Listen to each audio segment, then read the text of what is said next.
All right, here we are. Welcome back to Bookwave for a video on Dante's Divine Comedy, Part 1, The Inferno. Welcome back, PatMan and Will. How are you doing? What was your first impressions of the book? First impressions, I think, would be the way that this poem is written, because it really is like poetic prose, is kind of like Shakespeare and Yoda had a kid, Hmm. and like honestly, the most backwardsness writing I have ever perceived, and I enjoyed it a lot. But damn, it's like damn. Yeah. Damn is the right word for it in this context.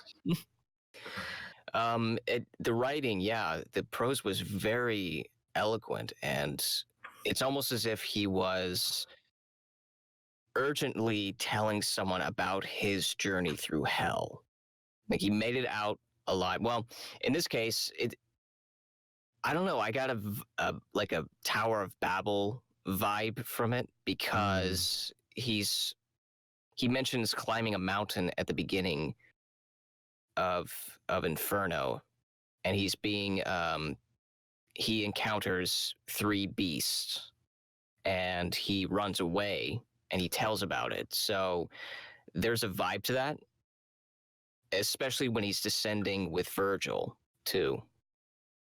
Yeah, so like for those that don't know, this is like Dante's journey through the nine circles of hell, and then sequentially Purgatorio and Paradiso are his journeys through purgatory and heaven.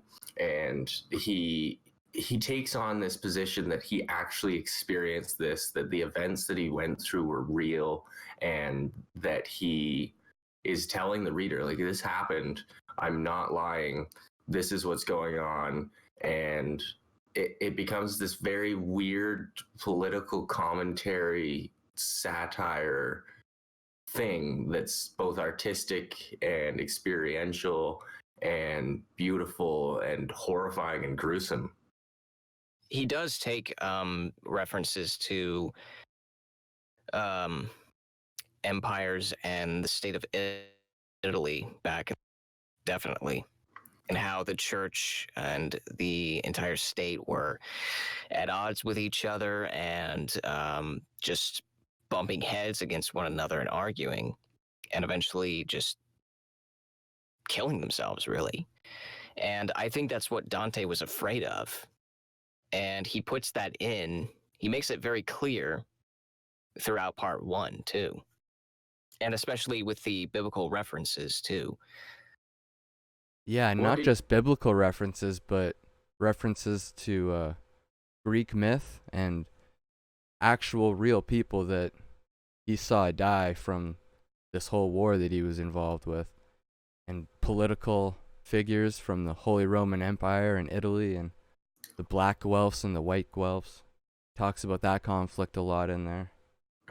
Yeah, and he takes special interest in really categorizing these areas of hell and coming up with this really systematic and organized description of what hell looks like that has come to be known in a lot of circles as people's concept of hell. Like, this book carries a lot of weight, and he classifies people that people in the time reading it would have known and understood to be sinners or not known to be sinners, and it would have been quite shocking to read about.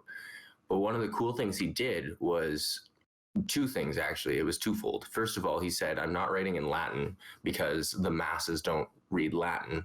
Second of all, I'm inventing Italian because everybody in Italy speaks all these different regional dialects. So I'm just going to take a bunch of the most popular ones, throw in a bit of Latin for good measure, and invent Italian, essentially, in my research. That's what I've discovered. And so that's one of the contributing factors to why this is such a well-known, well-read book, is because he kind of invented Italian, and there are Italians that still refer to it as the language of Dante. Yeah, And that's really cool. Like, what he did was badass to another level. absolutely. That concept always fascinates me, and it always makes me think of people like Terence McKenna, who would say things like, language is just like a stage of evolution that isn't finished. Language is something we got to work on, and that's the next step. The next step or stage of human evolution is to perfect our language so we can communicate better. And also, since this is a book about a man's journey through hell and discovering his own sins that he committed, and he's doing his best to realize it. This is sort of like what we've gone through with The Alchemist, too. It's just a man seeking transformation. He is willing to go through this horrible, excruciating journey to ultimately ultimately reach a place of peace and healing. But in order to do that, he has to go through suffering. So I think that's very um, it's a very good way of looking at it. And what he did, like the amount of demonic culture that he created, like this man has like trademark copyright logos on harpies and Cerberus and Well, not really. you know what I mean though, like he 90 popularized these notions. 90% of this comes from Virgil's Aeneid, which most of that comes from Homer and Hesiod. So when you talk about harpies and the Cerberus and Geryon and all these other enemies of Hercules, like all of that was well established before, Virgil even started to write about it. Hundreds of years ago. But man, like he brought them back and put them in a different category altogether. Yeah, I don't think we can credit Dante with like creating much of this setting, but he did a remarkable job of combining everything. Like there's themes from Tartarus, Hades, Hell, Gehenna, Sheol. You can find it all in Dante. Mm-hmm. Like Catholicism splits it up into the hell of the damned, purgatory, limbo of the fathers and patriarchs, and limbo of the infants. And Dante just kind of takes that and builds his own versions of hell, with his own circles and pockets inside the circles. Speaking of hell, what'd you all think of Satan in the frozen lake? I mean, I knew that was what he would look like. So going into it, I already knew that that was how Dante had described him. Like, I don't know when I studied this, but Dante's Inferno has always been this fascination in the back of my mind. And so I knew about this massive demon, Satan, frozen in the lake that he was freezing with his own wings and perpetually chewing the three sinners in his mouth for all time. But gosh, the description and the artwork in this book made it so much more real and beautiful. It was really awesome. Scary too. And also, I don't know why, but for the longest time, philosophers have always wondered when the world would end, or the universe for that fact. Will it end in fire or ice? And today, astrophysicists have an answer to that, which will be eventually, the universe will end in ice. It'll be cold. It'll be dark. And that kind of reminded me of that when I was reading this section too. Yeah, it kind of reminds me a little bit of the Norse mythology too in Ragnarok. So it starts off with like the two different worlds, like one of fire and one of ice coming together. And then it like slowly thaws the world, and that's like the beginning of life in Norse mythology. And then it just ends in fire. It starts off all frozen and then it ends in fire. Did it take you a while to actually understand the prose of what Dante was trying to say? Did any of you have that? Oh yeah, like it was like I don't think that you could just read Dante's Inferno. Like Dante's Inferno should be a university course. It probably is. the It has amount to be. of the amount of analysis and background information you need to truly understand this prose is like there's a plethora of things that you could study and still not get the full picture. I had to go back and read a few cantas or cantos, whatever they're called. And actually, by the end of part one, I had to look online for a full analysis of it. Yeah, myself as well. There's so many people out there, which is what's so cool about this work, that are constantly discussing and studying and analyzing and trying to make sense and educate people about everything that's written here. But with all of that aside, you can still go through Dante's Inferno and be really taken by the imagery. Like there's tons of sinners that you can read about in this book and say, I don't understand what's going on. But then there's just as many examples where you can read it and you can look at the illustrations and you can say, wow, what a picture this man is painting. Like one of my favorites was in the lake of ice. There's a sinner who's stuck against another sinner and he's eating him. And they go into details about why he's doing that and how he faced death in life. And that was gruesome and horrifying and beautiful. That is something you could never imagine. Just that one section, just something you would never think about often. Yeah, to create an image like that, it takes quite a brain. Yeah, like some Rob Zombie type shit. Yeah. I don't even know if it's about spoiling it, but I don't really want to describe in too much detail that scene. Like there's so many scenes where it's like, this is like rated R. Yeah, I know for me, I definitely, for most of these cantos, I read more than once just to try to get a deeper understanding of it. Yeah, there's one part where I believe it's before the 8th circle where they confront all the demons and they like almost have a riddle for Dante. The demons call themselves the Malbranch or something like that. I don't speak Italian, so I don't know how to pronounce it properly. But they tell him the exact time and day that Jesus was executed or crucified. Wasn't there like a creature who represented Christ in part one? Was it like a dog or something? I'm not sure. I don't know about that. I remember mention of a landslide in hell that was created by the period in time in which Jesus had died prior to the resurrection, where he came and raptured a bunch of souls stuck in limbo like his father and others, which was really cool. Yeah, that's the point where Dante and Virgil are, there's no point to go forward, and like there's no bridges, and they're like, yeah, all these bridges collapsed when Jesus was crucified. That's probably what I was thinking of. Mm-hmm. Okay. And that was like, it's interesting to read. It's fascinating. Yeah. And it's a lot of fun to just do some research on it too. Like once you're reading along, you see some things that you recognize and some that you don't. You look up a little bit about the Cerberus and you realize his origin, and you just keep learning, go down a rabbit hole. I think my favorite demon was the very first one, Minos.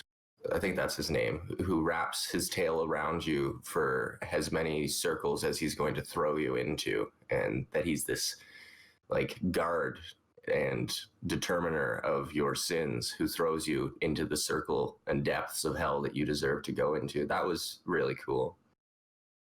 Mm-hmm. But like you said, like the referential prose, like the centaurs and Hercules' story getting intertwined into this whole poem was interesting and baffling. Yeah, and then you reach a point like the 8th circle of hell is called Malbauge, and you start thinking, where have I heard that before? And then you realize, well, Malbolgia is the name of a demon from the Spawn comics. True. He created the Hellspawn. He's like considered a Duke of Hell, this Malbolgia character. I haven't read those comics. That's so cool though. Like this book has been, or the collection of poetic metaphors that comprise this book have been referenced through culture throughout the ages. Yeah, I feel like Dante just took like the best of the best material that he had access to, rolled it in together with his own expert style, and then that just paved the way for everybody in our own generations to just run with it. Like you can take Dante's Inferno as just a literal walking through hell, or you could take it as a metaphor, or you could take it as however you want. Just read it with a different lens every time, and you'll come away with something different every time. I gotta say, in researching this book, one of the things that came up almost every time I searched anything was the video game Dante's Inferno. Oh yeah, Right.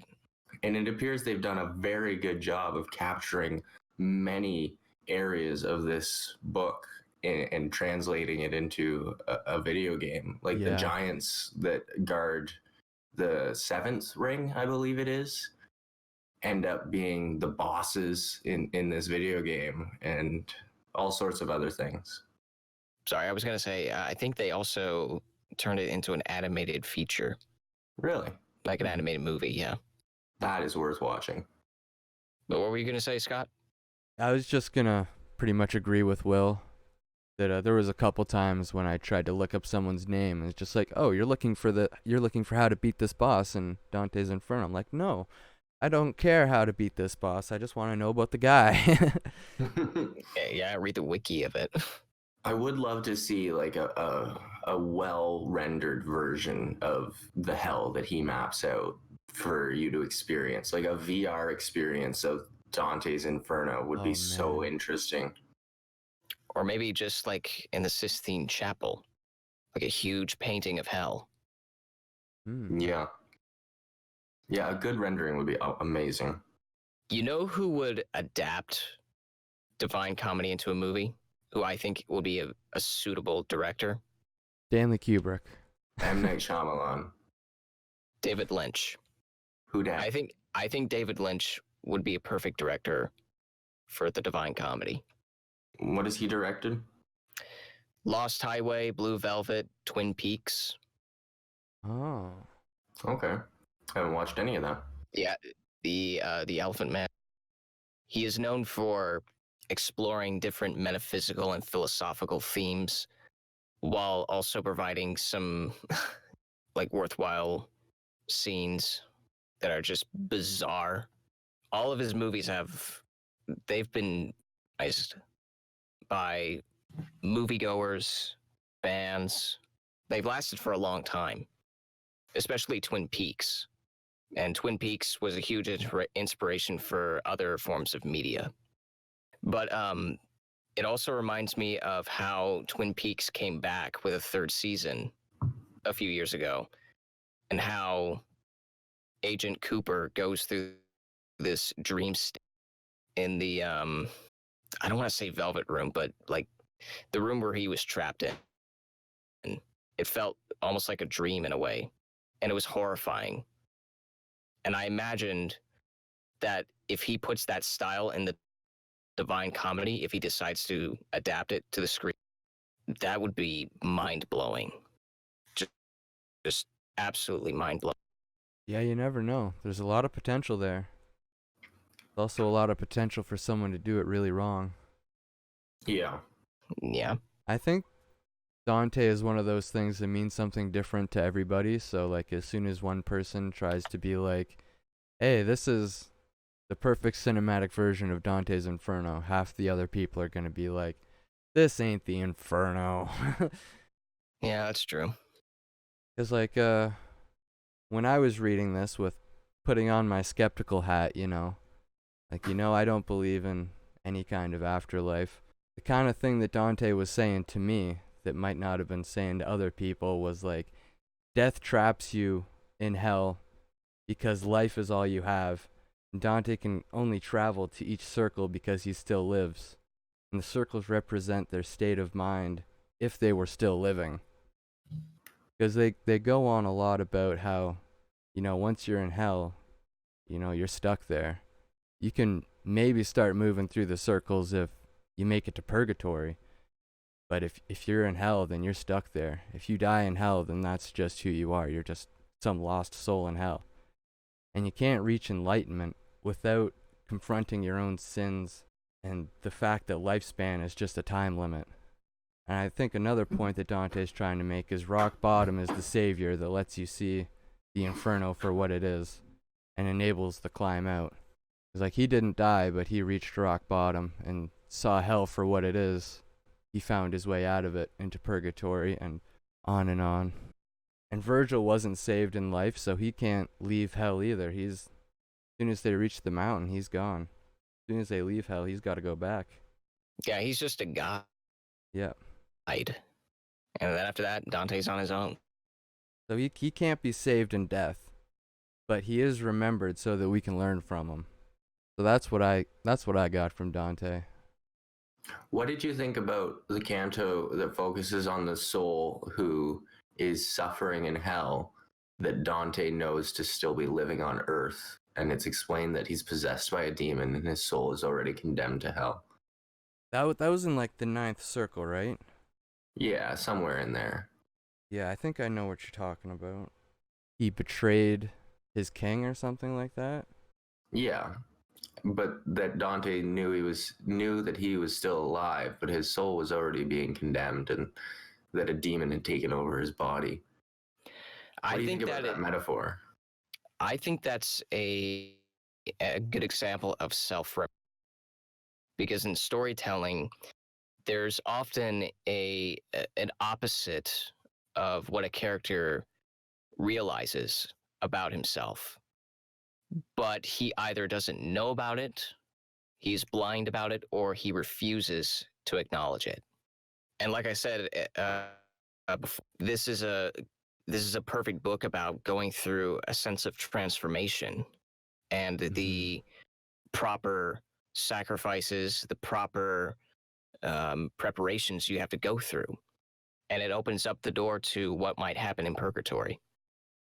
I kind of see it as the moment when his blood spilled into hell when he was still alive. That's like the moment where he just sealed his fate, and Dante's acknowledgement that, you can go too far. Once you've committed the worst of the sins, maybe there's no saving you. Well, that's such an interesting point, right? Like, and that's really why I brought it up. That idea that he's still alive, but the metaphor says that he's so far gone, his soul has abandoned him, and it's a demon that's making these actions now. Like that, repentance wouldn't save him. We're after the crucifixion, we're after the resurrection, and it's like 1200 AD, and the theory is that you can go to church and repent and turn over a new leaf. But this specific piece of prose says that this man is damned to hell for all eternity, even as he walks the earth now. And that creates a very interesting psychological question. It's stuck with you, even if, no matter how many times you get rid of it.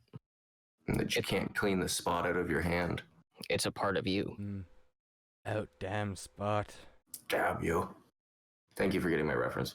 Oh, dude, that's one of my favorites. We should do Hamlet at some point. Yeah, we have to get into some Shakespeare. There was one point, too, where there was an individual from the Order of the Blessed Virgin Mary that was trapped in the 8th Bolgia the 6th Bolgia of the 8th Circle for being a hypocrite. So he was like a warrior of God and defended the faith, but he's still in hell along with the rest of them. And that's always nice to see, that there are certain things that are done with good intentions, that the means doesn't justify the ends, and you have to really have some awareness of the bigger picture. Otherwise, even if you think that what you're doing is holy and right, it could end up being quite wrong, as we've seen historically the impacts. But this is not a podcast about the downfalls of Christianity. Yeah.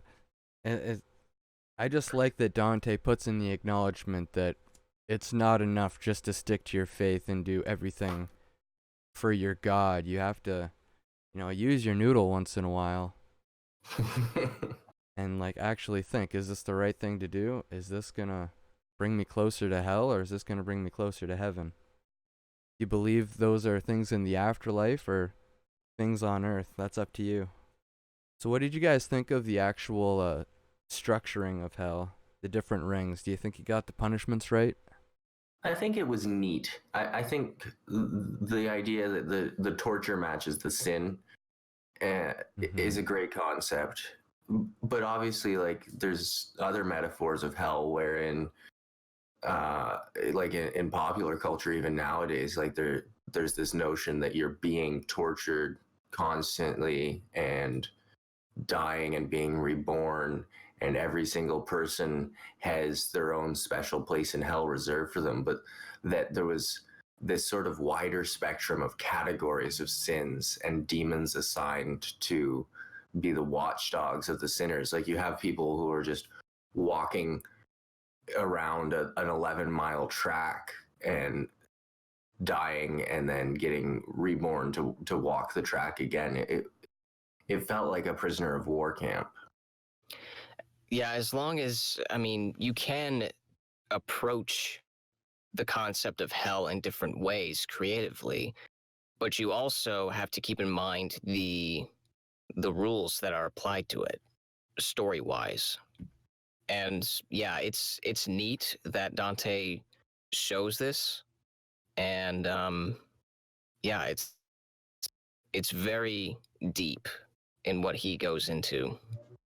I don't remember which specific circle that you have people drowning in a river of blood, and some of them are actually only ankle deep, and others are completely submerged. I think Attila the Hun is in there. Oh yeah. You know what I'm talking about? That was interesting. Like, I like it. That Like was that was the seventh circle. okay, I ship it. Like, it's a cool concept. It just seemed so corporate. Yeah, like Do you know what I mean? the centaurs just like had a job to do, and they're just Yeah. shooting arrows into the river at anybody who's trying to poke out. Yeah, like, you've got like this hierarchy of foremen and sufferers, and if you just changed a few things, you've got yourself like a modern day factory. Yeah, the factory that we met in. Yes, exactly. uh, yeah, the foremen, they're the centaurs with the bows, and everybody else is just raising the sea level, I guess. Yeah, like, you're stuck doing this one stupid task, like the other one where you've got certain people who are pushing boulders to the center of a ring, and then others that are pushing them back out, and it's just this monotonous, tedious, ridiculous task that the two sins combined, allow the infinite perpetuation of suffering, and you've got a couple people watching them forever, and it's like, well, what about the demons? Like, this must be hell for them too, or at least very boring. Yeah, and it also ties into the myth of Sisyphus a little bit, where he has to push the boulder up the mountain just to watch it roll down at the very top before It's he a gets it onto the clusterfuck. peak. It really, that's a good word for it. It's a giant clusterfuck. With a big three-headed Satan in the middle. And so that's the other thing, and that's like something I'd really like to explore, is the other metaphors for Satan, or Samael, the fallen angel of light. Because in this metaphor, they have him depicted as this ugly, massive beast perpetually chewing on, what is it, Cassius, Brutus, and Judas. Yeah. And that's it. Like, he's got one job: chew on something he can never swallow and be stuck halfway frozen in a lake and keep it cold. Right. And Yeah. and in other metaphors, you have him as the Lord of Hell. He doesn't seem like the Lord of Hell. He seems like a very good torturing apparatus, but he doesn't seem like he's got the ability to go and check on other sinners and, like, oh, guess what? It's year 1200 of your suffering. You get a visit from Satan, and he's going to be torturing you today. It's like, no, everybody's getting tortured how they're supposed to be tortured, and Satan has his role to play, and that's it. Yeah. One of the most popular versions of Lucifer today is a suave British guy in a suit. Yes, and I subscribe to that sequel of the Bible that is known as Lucifer, the series. That's a hilarious rendering. I really enjoy that show. A bit too much. Yeah. That show was actually taken from Neil Gaiman's personification of Lucifer. You're quite right. Our boy Neil Gaiman strikes again. Yeah, because it's from a comic book called Lucifer, but that comic Lucifer is based on the comic Sandman by Neil Gaiman, who created that version of Lucifer. So somebody else, some other comic writer, took that character, wrote his own series with it, and then they based a Netflix series off of it. Mm-hmm. And that's, again, another interesting, weird exploration of celestial divinity that's just fun to experience. It's beautiful and weird and horrifying. And I just love how Dante doesn't let you forget that even though Satan is this giant, disgusting, three-headed demon, he doesn't let you forget that he's a fallen angel too, and that how they're like climbing out of the hole that he fell through when he's trying to make it to purgatory, like latch on to Satan's back and climb down, and then eventually he realizes, hey, we're not going down anymore, we're going up. I'm like, well, that's what happens when you pass through the center of the earth. Yeah. There's competition involved. And it makes me want to read Paradise Lost by, I think, John Milton. Yeah. Because that would be another interesting metaphor. Because that's about his fall, right? I haven't read it yet, but it's definitely on my list. That also kind of brings me to another point I wanted to bring up. Is there a food chain in hell? Because we see lots of examples of,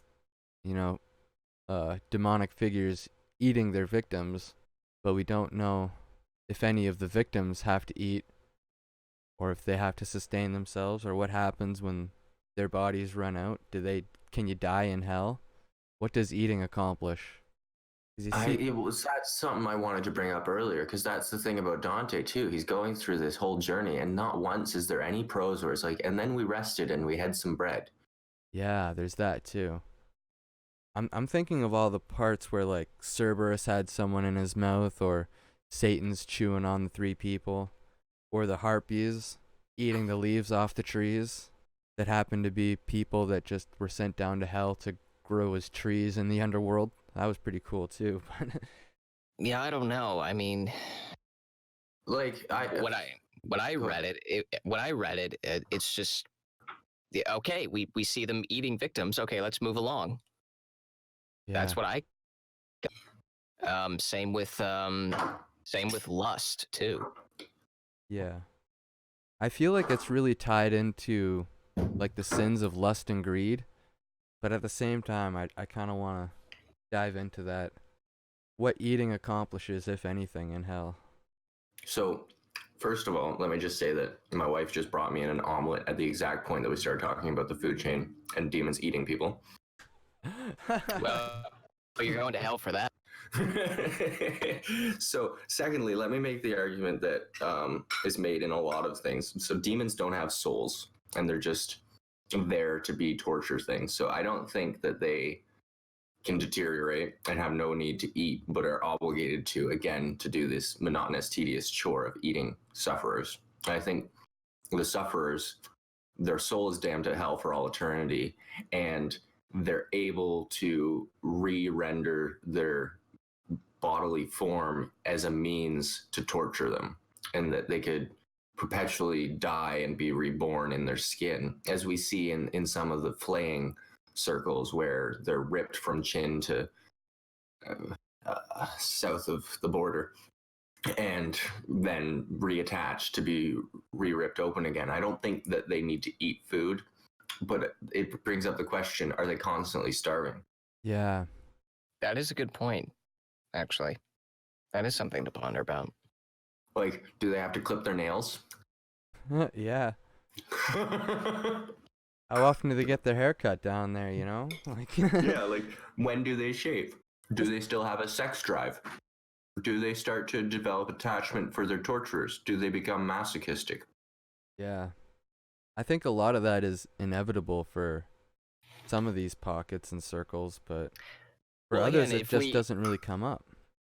Well, again, if we explored those concepts in more details, again, it'll just end up being a cluster. That's your word of the day, Pat. But it is very fascinating to explore them in more detail. And I wonder what purgatory will be like next. Yeah, I'm curious about purgatory.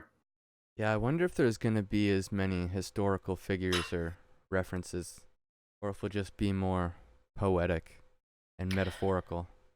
I think that it'll be stillness and just frames going by. Hmm. I think that's what we're going to experience next. You don't think it'll be like the show Lost?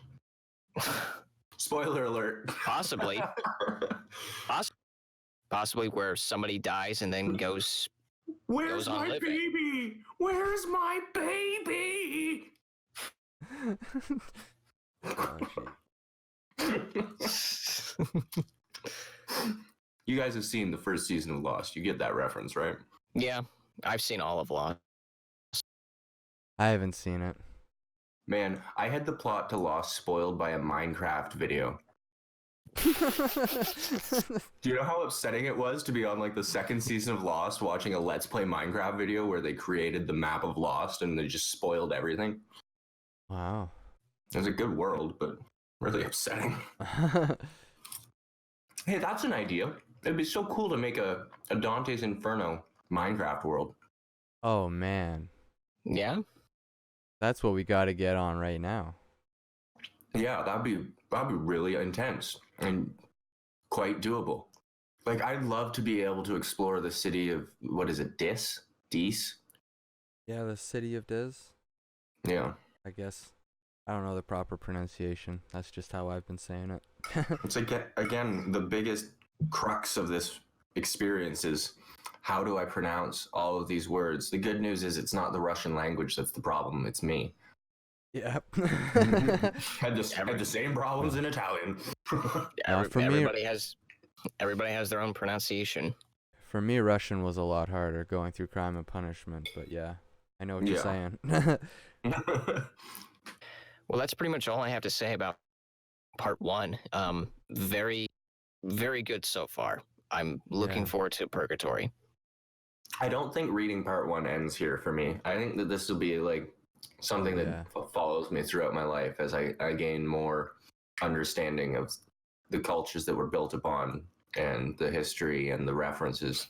I think this is something that you can never stop studying if you choose to not stop studying it. Yeah. This goes up there with The Alchemist. In my opinion. Cut from the same cloth, but in a different category. Right. And since we're talking about The Alchemist, we could mention that the alchemists in Dante all end up in the 10th Bolgia of the 8th Circle. Yeah, and Michael Scott. Yep. Which was hilarious. Michael Scott, I actually looked him up because I didn't know who Michael Scott he was talking about was. I just knew, the one from The Office. He was like a mathematician and an astrologer, an advisor. Astrologist. Astrologer is a word too, I think. Is it? Yeah. All right. Is this the hill you want to die on? No, I'm just gonna go right past it. Okay, And he was keep going. I'll probably edit that out, honestly. Yeah, Michael Scott was an advisor to Emperor Frederick II of Holy Roman Empire. And he was known as a magician, and he translated Arabic works into Latin. So like kind of the astrology and stuff that you hear from the golden age of the Muslim era. He did a lot of translating from their work to Latin. And then there's Dante saying, hey, Italian is the language of the people now, bitch. Astrologer is a word by the looks of things. Yeah, I told you. I don't have to edit it out now. But it might be in the same category as words like bootylicious. Oh, yeah. As long as you didn't look it up on Urban Dictionary, I'll stand by it. Yeah. I'm pretty sure I read it on Wikipedia, so I'm about 50-50.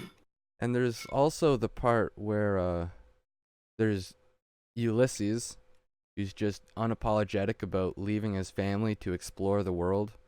and eventually sinking his ship and crew at the edge of the world, where Hercules set up his danger signs saying like, hey, if you go past this point, you're going to die. And Ulysses was the guy that was like, hey, we're going to keep going. And then he eventually made a widow of his wife and a shipwreck of all of his crew. So he belongs in the 8th Bolgia. So, like, there's a big difference between, like, you know, you messed up, you fought for what you think is right, so you end up here with the rest of the Blessed Virgin Mary. And if you're actually just malicious and you don't care about anybody, then you go to the 8th. There's also that Guido del Montefeltro guy who's just cooking in a Sicilian bowl, which is a brazen bowl, which is a torture device, if anybody doesn't know. Mm-hmm. It's just a bowl-shaped oven, basically, where you stick a guy in and you light a fire underneath. Just wait for him to cook. Sufficient to the point. So yeah, and he makes the point that he was an advisor to a pope, and he blames his mother for giving him the heart of a fox instead of that of a lion. What a fucking handoff. Yeah, so, like, he belongs in the 8th circle. So let's wrap this podcast up with one final question, which is, if you knew you had to go to Dante's Inferno, his metaphor of hell, what ring would you suffer in if you could choose? Well, I would hope to go to the first and one. No, you can't. You can't go to like limbo. Well, not limbo, but the one with like Aristotle and Virgil and the other virtuous pagans. Right. He doesn't let anybody that, you know, doesn't subscribe to the Christian faith, basically. Like, they all go to hell. But some of them are on the outside. They're just kind of hanging out without much torture. That part actually bugged me a little bit, that Aristotle's in hell. I'm like, how could you put Aristotle in hell? You're basing this whole thing off of Aristotelian cosmology, with Earth in the center of the universe and all the planets going outwards. And well, I'm sure along with Socrates, he questioned too much. Yeah. That annoyed the hell out of people. Yeah, he didn't have the belief, man. He's like, shut up. Stop questioning everything. The problem is that, like, the only part I don't like about it is that he puts everybody in hell that never had a chance to be Christian. Like, that existed without, like, before the time of Jesus. Mm-hmm. Like, Aristotle was before Jesus, probably around the same time, but he wouldn't have been exposed to him, right? Socrates definitely wasn't. I get that part, but also just to keep in mind that Dante was born and raised during a time when the church and the state were butting heads against one another, and he had certain fears about what might happen to his country. Mm-hmm. And so that was one of the inspirations that he drew upon. Yeah, like he clearly makes the argument that if you're a gadfly, that you'll suffer. Yeah. What's the first thing you think about when you hear the word gadfly? For me, it's Socrates. Yeah. All day. Yeah. What about you, Pat? Where do you want to suffer? Hell is pretty much hell, no matter how you look at it. So, honestly, it doesn't really matter where I end up. Where do you think you deserve to go? I'll just suffer either way. Yeah, but where, Pat? Just be decisive. Do you want to be a tree that gets eaten by harpies? Do you want to get shot by centaurs? Do you want to get stuck upside down in a little roasting pot? Or are you going for the center to get chewed on by Satan? Yeah, you want to be stuck under a freezing lake? What is it? I honestly don't know. Okay, but if you were to know. Jesus, Will, come on. What's the first thing? What's your gut instinct? What is your worst sin? Being hung upside down for me, if I had to choose. Being hung upside down. Yeah. I don't know if that was an option. So which circle is that in, buddy? I forgot. I don't. That's a tarot card. That's the Fool. So you're an alchemist. So that's where you're going. Yeah, I can see that. Personally, I think it'd be pretty cool to be a tree. Yeah, me too. I don't know if I'd enjoy being a tree in hell, but... Let's turn this into a quiz and put it on Buzz. See what happens. See what people pick. What circle of hell are you going to? All And it the would be Spawn like fans. All the it'd be Spawn the fans worst pick survey my bullshit. questions. If you think heaven is a choice, you're wrong. Yeah. That's the biggest part of it right there. Like, you could pick your favorite circle, but that doesn't mean that that's what's picked for you. Yeah. Right. And like, is there any upward mobility in hell? Like, can I become a demon after like eons of suffering? Yeah, I don't know. Can I climb the ladder? Can I become a centaur? I'm almost more interested if demons could become normal souls. I'd be like, okay, this is boring now. Can I be like one of you guys? Can I just sign the like an employee contract or something like that? Come on, Minos. I've been performing really well. I've carried my stone for 6,000 years. I've put in for a promotion every 500, and you just keep overlooking me. And I'd like to know where we got off on the wrong foot. The guy next to me is complaining too much. He thinks I stole his stapler. You know, just let me move up, please. I would have pushed that that boulder faster, but it wasn't heavy enough. So yeah, that pretty much wraps it up. Yeah. What did you all think of Inferno? What you all think in the comments below? Like, comment, subscribe. Check out our donation box if you really like us. Stay tuned for the next podcast. And may the force be with you. And equal to mass times acceleration. Poof, poof.